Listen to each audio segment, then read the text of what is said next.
Hello friends, welcome to Arjun classes YouTube channel और arjuntheory.com website. तो आज हम पढ़ेंगे फिजिक्स के चैप्टर प्रत्यावर्ती धारा यानी अल्टरनेटिंग करंट का पार्ट 6।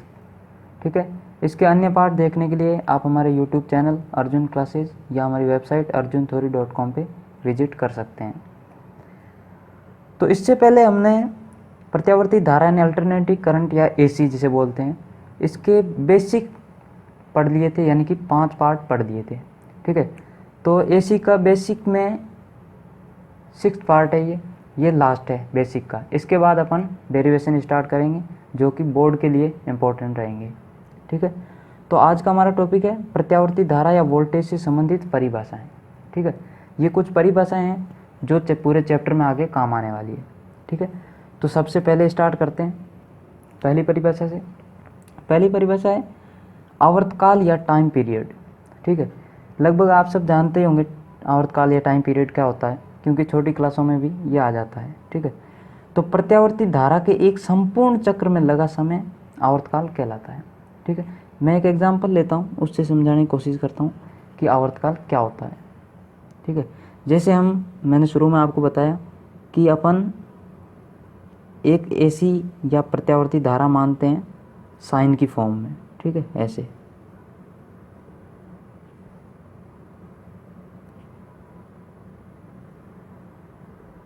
ठीक है, अब देखो इसने क्या कहा है, प्रत्यावर्ती धारा के एक संपूर्ण चक्र में लगा समय। ठीक है, इसमें क्या होता है, प्रत्यावर्ती धारा है तो यहाँ धारा I और यहाँ है समय T। ठीक है, तो देखो यहाँ होता है 0, यानी कि यहीं से स्टार्ट होता है तो T बराबर 0। ठीक है, इसके बाद संपूर्ण चक्र यानी कि प्लस में होते हुए आधा चक्र, फिर ये नेगेटिव में होते हुए ये हुआ पूर्ण चक्र। ठीक है, तो इसको बोलते हैं T या आवर्तकाल। ये है T/2 आधा आवर्तकाल, ये है पूर्ण आवर्तकाल। तो इसको अपन ये जो यहाँ से लेके यहाँ तक की जो है ये समय, इसको बोलते हैं प्रथम आवर्तकाल।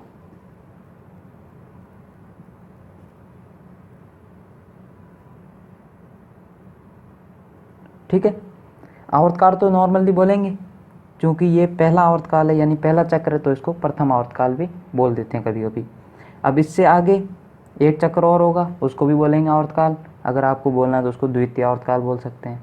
ठीक है, तो आई होप आपको समझ में आ गया होगा कि आवर्तकाल क्या होता है। ये अपने को AC अपन धारा ले रहे हैं। ठीक है, उसका एक पूर्ण चक्र में जितना समय लगेगा, पूर्ण चक्र यहाँ से यहाँ तक पहुँचने में, उसको क्या बोलेंगे, आवर्तकाल। अब इसे T से दर्शाते हैं, यहाँ मैंने T दर्शा दिया। ठीक है, आवर्तकाल को T से दर्शा दें। इसका मात्रक देखो, अगर आप हमारे शुरुआत से वीडियो देखते आ रहे हैं तो आप आवर्तकाल वगैरह ऐसी बातें बहुत आसानी से लिख देंगे, लेकिन फिर भी बता देता हूँ अगर आप नए हो तो, क्योंकि ये क्या है, समय है। ठीक है, तो हम जानते हैं समय का मात्रक क्या होता है, समय का मात्रक क्या होता है, सेकंड। ठीक है, या सेकंड।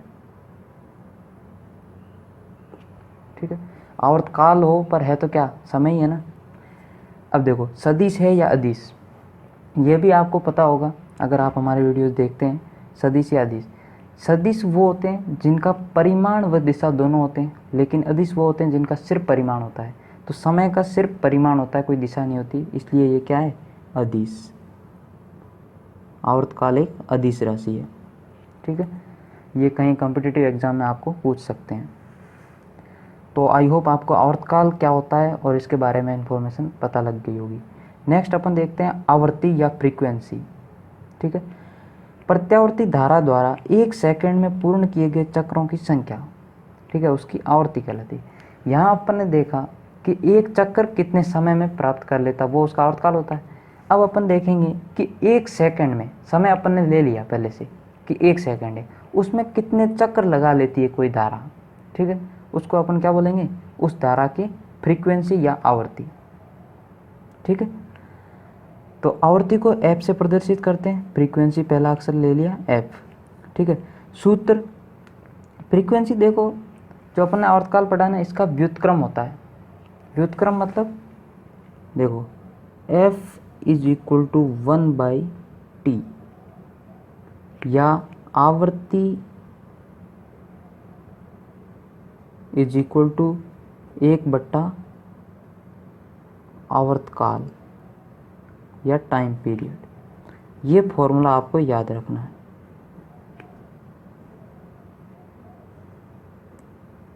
ठीक है, ये फॉर्मूला याद रखना है कि आवर्ती होती है वो आवर्तकाल की व्युत्क्रम होती है या उल्टी होती है।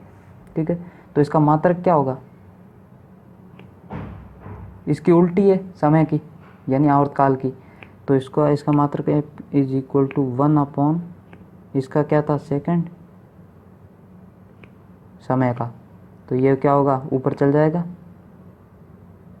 सेकंड इनवर्स या सेकंड की पावर -1, ये इसका क्या हो जाएगा मात्रक। अब देखो ये मैंने पहले भी बता दिया, आवर्ती आवर्तकाल की व्युत्क्रम या उल्टी राशि है। ठीक है, अब देखो यहाँ पर ने क्या देखा था कि 1 सेकंड में कितने चक्र लगा लेती है प्रत्यावर्ती धारा, उसको अपन क्या बोलते हैं आवर्ती।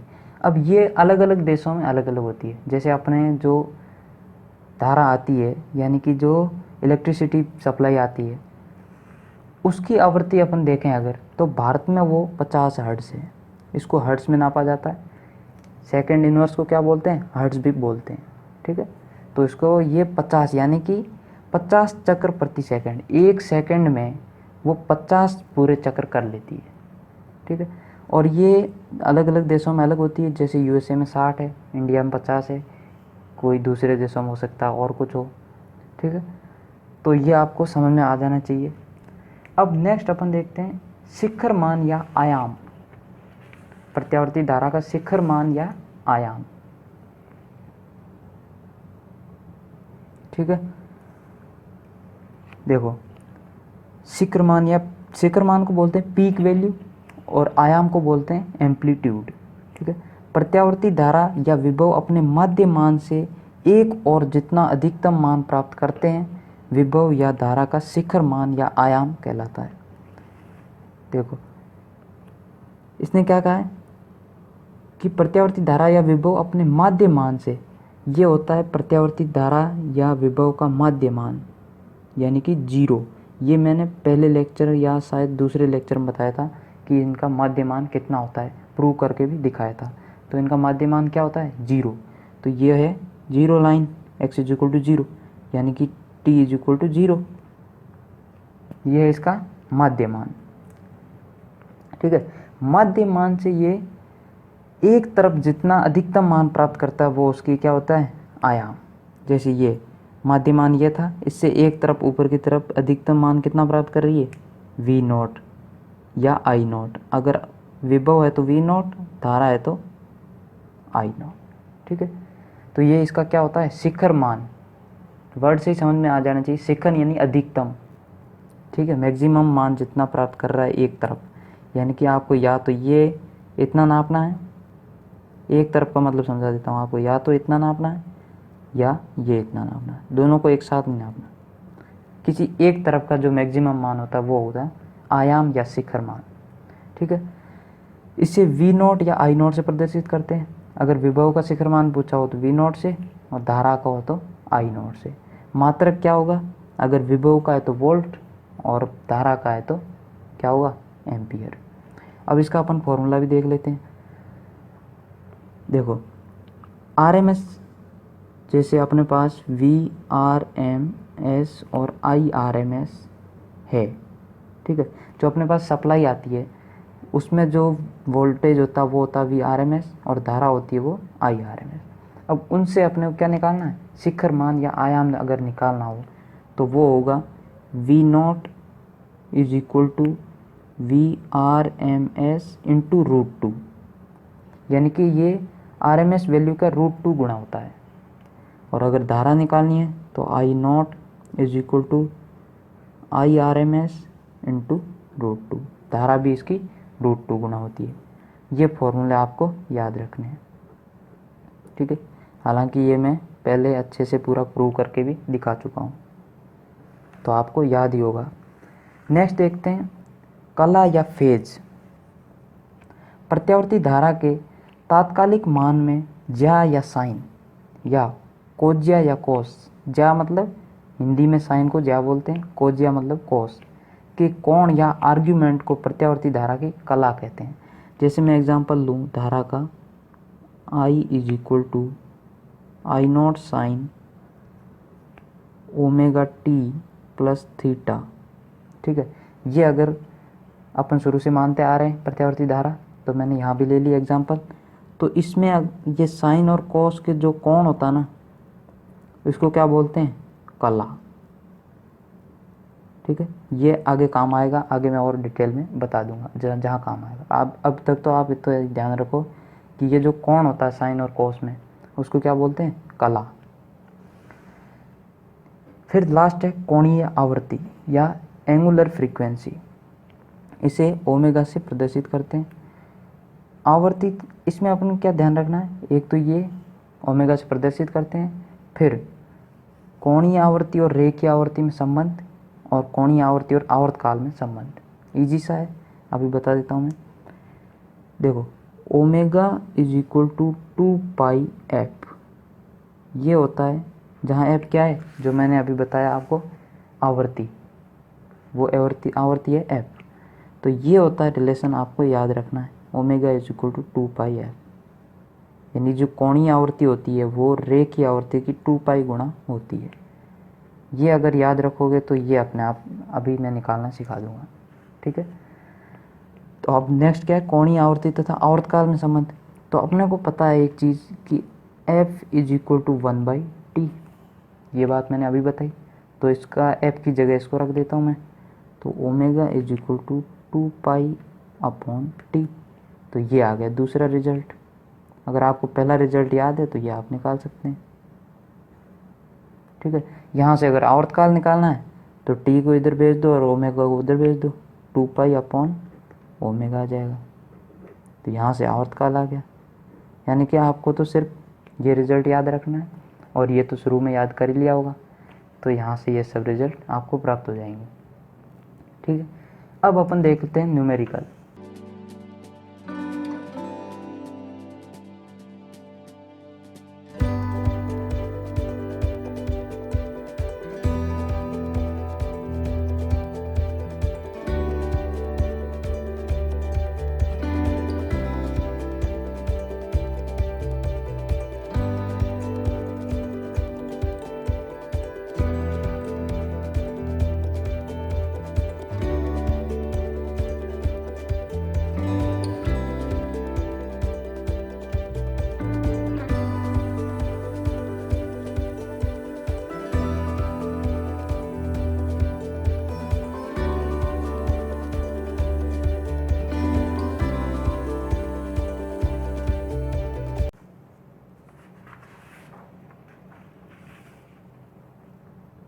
पहला न्यूमेरिकल है,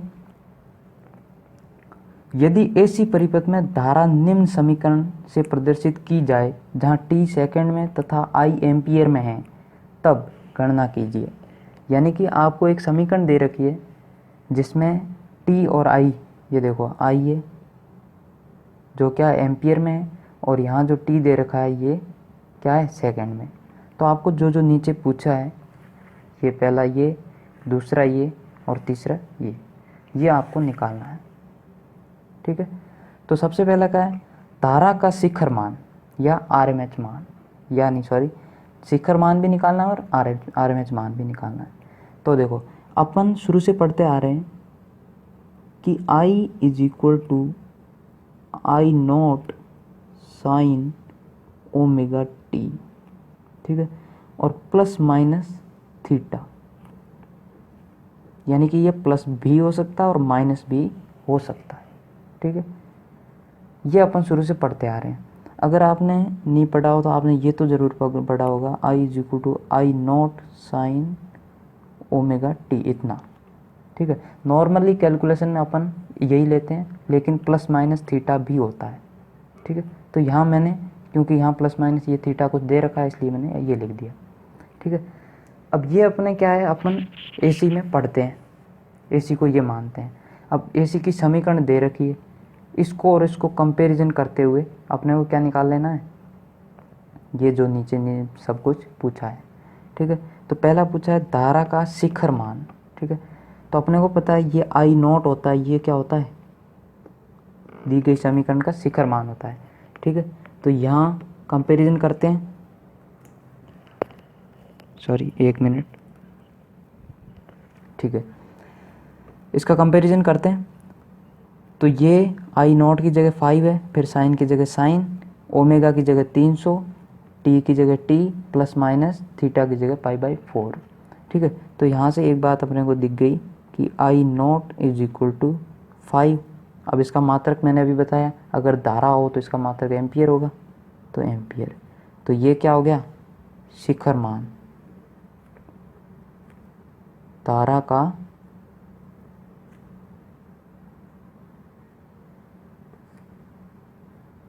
शिखर मान।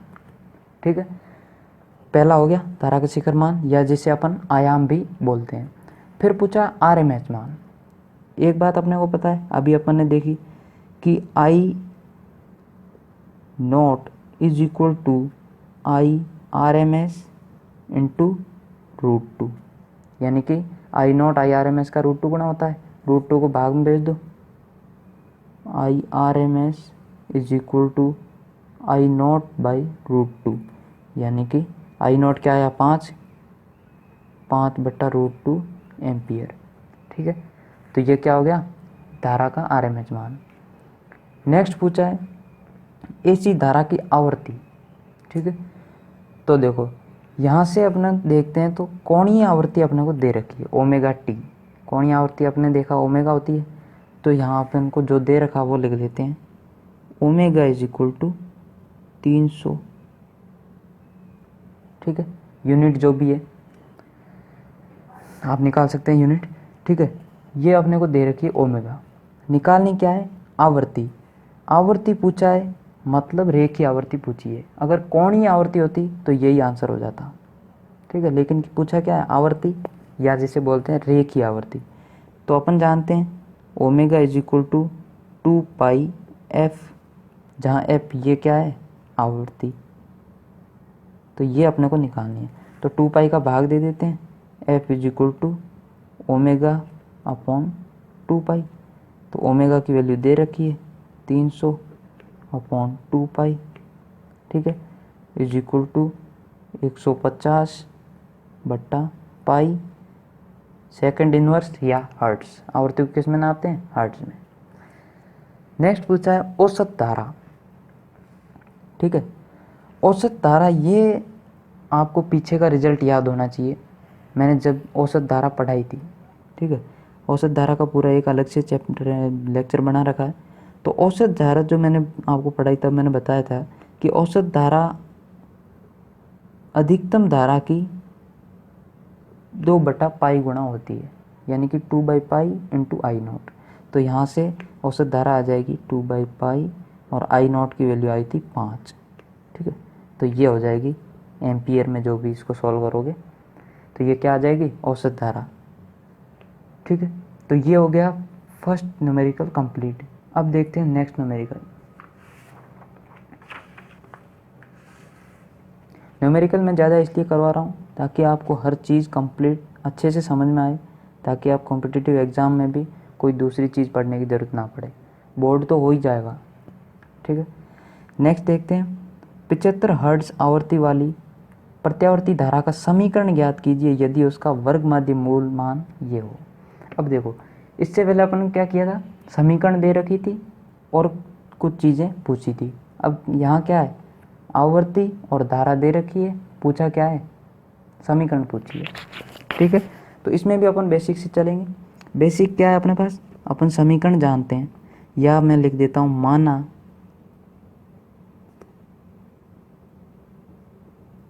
समीकरण या प्रत्यावर्ती धारा के समीकरण I is equal to I not sine omega t. ये समीकरण मैंने मान ली। ठीक है, तो यहाँ अपने क्या दे रखा है, आवृत्ति दे रखी है 75 हर्ट्ज। तो आवृत्ति दे रखी, ना कि कोणीय आवृत्ति। तो जो दे रखा वो लिख देता हूँ मैंने 75 हर्ट्ज। ठीक है, दूसरा क्या दे रखा है, हाँ वर्ग मध्य मूल मान यानी कि IRMS दे रखा है कितना 20 एम्पियर। ठीक है, ये दो चीज़ दे रखी है। अपने को ज़रूरत किसकी है, ज़रूरत है I0 की और ओमेगा की, क्योंकि टी तो टी रहना है समीकरण में भी। ओमेगा की जगह अपने को वैल्यू रखनी है और I0 की जगह वैल्यू रखनी है और अपने को समीकरण मिल जाएगी। दो चीज़ अपने को निकालनी है। तो सबसे पहले अपन ये निकाल लेते हैं ओमेगा। तो हम जानते हैं omega is equal to 2πf होता है, जहाँ एफ क्या है, आवर्ती। आवर्ती अपने को दे रखी है, omega is equal to 2π into 75। ठीक है, तो ये ओमेगा आ जाएगा 150 पाई। ठीक है, पहली चीज़ मिल गई। दूसरी चीज़ अपने को क्या निकालनी है, I0 यानी कि अधिकतम धारा या शिखर धारा। तो I0 हम जानते हैं is equal to IRMS into √2। IRMS दे रखा है 20 इंटू √2 यानी कि 20√2। ठीक है, अब दोनों चीज़ें अपने पास आ गई। अब क्या है, इनको समीकरण में रख देते हैं। अपने पास क्या आ जाएगी, इक्वेशन, जो कि होगी प्रत्यावर्ती धारा की, और वही अपने को क्वेश्चन में पूछी है। तो इक्वेशन अपने पास क्या है, I is equal to I0 sine omega t. ठीक है, I0 आया 20√2 साइन ओमेगा की जगह आया 150 पाई इंटू टी, ये हो गया I। तो ये अपने पास आ गई इक्वेशन। ठीक है, तो इस मेथड से आपको इक्वेशन निकालने के लिए कह सकते हैं। निकालना क्या है, इक्वेशन निकालनी है। इक्वेशन अपन एज्यूम कर लेंगे, जो जो चीज़ें चाहिए वो आप निकाल सकते हैं। अभी मैंने 2-3 बेसिक फॉर्मूले बताए, वो आपको याद रखने, सब कुछ हो जाएगा। ठीक है, नेक्स्ट एग्जांपल देखते हैं। 50 हर्ट्ज आवृत्ति वाली प्रत्यावर्ती धारा को शून्य मान से अधिकतम मान तक पहुंचने में लगा समय या न्यूनतम समय, ठीक है, लगा न्यूनतम समय पूछा है, ज्ञात कीजिए। ठीक है, तो मैं मान लेता हूँ कि ये अपने पास क्या थी, प्रत्यावर्ती धारा थी, ऐसे कुछ जा रही थी। तो अपने क्या पूछा है, यहाँ सबसे पहले तो दे रखा है 50 हर्ट्ज आवृत्ति दे रखी सिर्फ, और पूछा क्या है, प्रत्यावर्ती धारा को शून्य मान से अधिकतम मान तक पहुंचने में लगा न्यूनतम समय। अधिकतम, जैसे अब मैं इसको आगे बढ़ाऊं तो ये ऐसे कुछ जा रही है, तो अधिकतम ये यहाँ भी जा रही है, मैक्सिमम यहाँ भी जा रही है, नेगेटिव में है पर है अधिकतम, ये भी यहाँ भी जा रही है। ठीक है, तो अपन कौन सा समय लें, इसके लिए यहाँ एक वर्ड दिया इसने, न्यूनतम, यानी कि यहाँ 0 था तो सबसे पहले ये आएगा, तो न्यूनतम समय तो यही होगा। ठीक है, इस न्यूनतम समय में ये मैक्सिमम पहली बार वैल्यू प्राप्त करेगी। तो हम जानते हैं ये है पूर्ण आवर्तकाल। पूर्ण आवर्तकाल यानी कि ये होगा T, और पूर्ण का आधा ये होगा T/2, और इस T/2 ये यहाँ से यहाँ तक का है, तो ये इसके बीच का है, तो T/4। एक बार फिर से बताता हूँ, मैंने अभी बताया आपको, जब प्रत्यावर्ती धारा एक पूर्ण चक्र प्राप्त करती है तो उसका आवर्तकाल बोलते हैं या T। तो ये मैंने बता दिया कि यहाँ से यहाँ तक ये जो समय लगा वो है T, और ये यहाँ से यहाँ तक आने में ये आधा समय लग रहा है। जितना यहाँ से यहाँ आने में लगा उतना ही यहाँ से यहाँ जाने में लगेगा, तो ये समय हो गया यहाँ से यहाँ तक का T/2। लेकिन अपना जो मैक्सिमम मान प्राप्त कर रहा है वो यहाँ पे कर रहा है, यानी इसके और इसका भी आधा, तो T/2/2 यानी T/4। अगर आपको समझ में ये नहीं आई कहानी, दोबारा देखिए आप, आपको समझ में आ जाएगी। ठीक है, तो अपने को निकालना क्या है, T is equal to T/4, जहाँ T क्या है, मैक्सिमम कब प्राप्त करेगा वो समय, जो कि क्वेश्चन में पूछा है। ठीक है, और अपने को T/4 पे ये मैक्सिमम मान मिलेगा, तो यानी कि आंसर तो ये हो गया, लेकिन इसमें टी है, ये टी की वैल्यू अपन आवर्ती से निकाल सकते हैं, तो आवर्ती से निकाल के रख देते हैं। तो T is equal to 1/f, यानी कि ये इसका उल्टा होता है। मैंने अभी बताया था 1/f is equal to 1/t, लेकिन इसको इधर भेजा तो ये आ गया t is equal to 1/f। तो t is equal to, t की जगह क्या रख देंगे 1/f और बटे 4 है ही, t इज इक्वल टू आ जाएगा 1/50 × 4, यानी कि 1/200 ये आ जाएगा सेकंड। ठीक है, ये अपने को पूछा था समय जब प्रत्यावर्ती धारा पहली बार मैक्सिमम आयाम प्राप्त करेगी। ठीक है, तो आई होप आपको आज का लेक्चर समझ में आया होगा। अगर आपने वीडियो अभी तक लाइक या शेयर नहीं किया है तो अपने दोस्तों के साथ शेयर भी कर दीजिए और वीडियो को लाइक भी कर दीजिए। और कुछ भी डाउट रह गया तो आप कमेंट करके नीचे पूछ सकते हैं, और चैनल को सब्सक्राइब करना कभी भी ना भूलें, क्योंकि हमारे इस यूट्यूब चैनल पर फिजिक्स, केमिस्ट्री, मैथ से रिलेटेड वीडियोज़ अपलोड होते रहते हैं, जो कि आप फ्री ऑफ कॉस्ट देख सकते हैं। ठीक है, और आपको अगर हमारे नोट्स चाहिए, ठीक है, तो आप इस व्हाट्सएप नंबर पर मैसेज कर सकते हैं। ठीक है, नोट्स आप खरीद सकते हैं हमारे ऑनलाइन स्टोर से। Thanks for watching. और एक बात, अगर आपको इन्हीं नोट्स को जो मैंने अभी आपको पढ़ाए हैं, इन्हीं नोट्स को अगर आप फ्री ऑफ कॉस्ट पढ़ना चाहते हैं, ठीक है, तो आप हमारी वेबसाइट पे पढ़ सकते हैं, जो कि है arjunthori.com। ठीक है, थैंक्स फॉर वॉचिंग।